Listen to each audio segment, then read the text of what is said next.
For then, while we have opportunity, let us good to all people, especially to those who are of the household of the faith.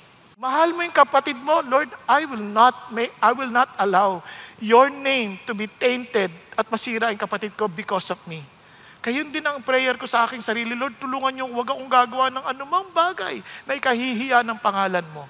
Kasi marami na ako nagawa in the past na nakakahiya. Pero ngayon, Lord, you have given me another chance. Please, wag mo na akong pahintulutan gumawa ng anumang bagay na ikahihiya ninyo at ikakahiya ng pangalan nyo at the same time ng mga kapatid ko sa buhay. Nagkakaintindihan?